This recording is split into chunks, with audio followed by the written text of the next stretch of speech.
प्रभु के अवतारों में कोई भिन्नता नहीं है। वही ब्रह्म कृष्ण हैं, वही ब्रह्म राम हैं, वही ब्रह्म देवी हैं। हमारा जो स्मृति है उसे समाप्त करके एक नया जन्म देते हैं, लेकिन हमारा मूल रूप क्या है? हमारा अस्तित्व है आत्म तत्व, चेतना। इसलिए प्रभु के 3 स्वरूप बताए गए हैं जो हम सब के सत्ता से जुड़े हुए हैं, सत्य, चित्त और आनंद। इन तीनों को मिलाकर बनता है सच्चिदानंद। सत्य माने ईश्वर, जिसका अभाव नहीं। हर एक चीज परिवर्तन होगी। बचपन में हम क्या थे, 10 साल बाद क्या है और अब क्या है, आने वाले दिनों में आप क्या हो जाएंगे, परिवर्तन हो रहा है। संसार की एक चीज आपको टिकाऊ नहीं दिखेगी जो अनवरत आपसे भी पहले किसी ने देखी हो या जो नष्ट ना हो, लेकिन ईश्वर हमेशा अनवरत रहते हैं ना।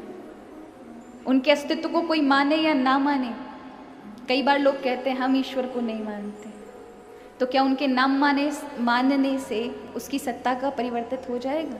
आप भले ही माने ना माने, ना मानने पर आप गलती करेंगे, पर ऐसा नहीं कि उसे ना स्वीकार करने से उसकी सत्ता को आँच आएगी।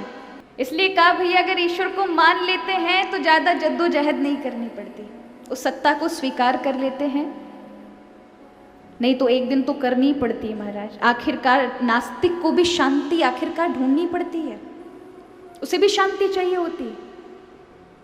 ईश्वर का स्वरूप अगर हम सगुण रूप में देखें तो भगवान अवतार रूप लेकर के आते अपने भक्तों के लिए, लेकिन अगर हम निर्गुण रूप में देखें, निराकार रूप में देखें, तो ऐसी कोई भी जगह नहीं है जहाँ उसका अभाव हो। अभी आप बैठे हैं, हवा के रूप में भी तो वही है,